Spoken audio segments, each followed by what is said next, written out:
Então, o que foi falado da frustração, está aí uma sugestão de ambição evolutiva, a pessoa buscar a imperturbabilidade. Porque tudo pode ser uma ambição evolutiva, inclusive saber lidar, aprender a lidar com as frustrações, né?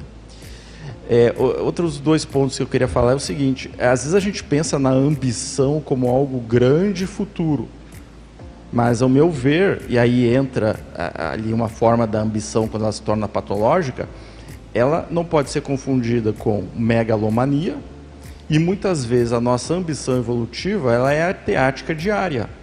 Não precisa ser algo lá distante, a minha ambição é eu chegar na desperticidade. Porque daí entra uma outra pergunta que eu estava conversando com a Mabel. Para a gente alcançar grandes êxitos evolutivos, a gente precisa necessariamente ter a ambição consciente desse grande êxito evolutivo? Né? Por exemplo, vamos pegar aqui o exemplo da Mega GESCOM. Às vezes a pessoa está escrevendo um livro, é o meu livro, quero fazer uma assistência e tal. Quantos já não deve ter acontecido isso?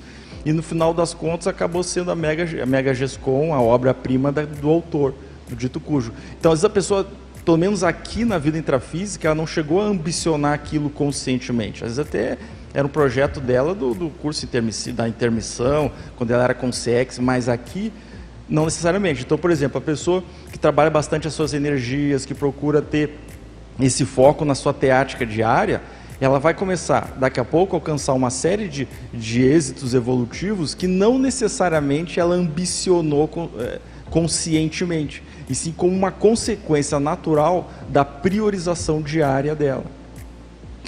O que eu falei, na verdade, não é excludente. Eu não estou dizendo que a pessoa não tem que ter, eu não disse que não tenha que ter ambições. Eu falei assim, que a ambição ela não precisa ser necessariamente só uma coisa grande lá na frente. Pode ser, por exemplo, a Juliana falou do acordar de manhã e tal.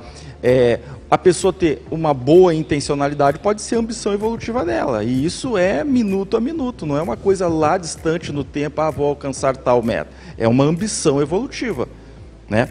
Outra coisa, o professor Valdo Vieira, que tu falou do ego, né? O professor Valdo Vieira, ele contou o caso do Serenão, que ele já poderia se tornar CL e ele não queria, e ele não quis. Ele ainda viu que tinha outras coisas para fazer, ele tinha mais ambições evolutivas dentro do nível evolutivo dele atual, que por alguma razão ele abriu mão, digamos assim, ou postergou a sua transformação em CL. Então aí tem um caso, por exemplo, da autolucidez e a ambição, né? A autolucidez regulando a ambição. Exato. E a outra coisa também, em relação à questão do ambicionar, cosmovisão, ok. Só que a gente tem que lembrar assim, vamos supor que não existisse a conscienciologia. A desperticidade existiria, uma série de outros níveis, patamares, êxitos evolutivos existiriam, mas a gente não teria aquele construto proposto e organizado. Então, isso aí é algo para se pensar também, porque existem muitos passos evolutivos, muitos graus e tal, que a gente ainda não tem um nome, que a gente não denominou, que a gente ainda não conhece, que é oculto para a gente. Aliás, deve existir muito mais desconhecido do que conhecido. Então isso acaba tornando até certo ponto secundário essa coisa de não, eu tenho que ter necessariamente a meta evolutiva, a ambição evolutiva para eu chegar lá. Até porque tem muita coisa que a gente vai descobrir só depois que a gente chegar sem ter o conhecimento, entendeu? É meio complexo.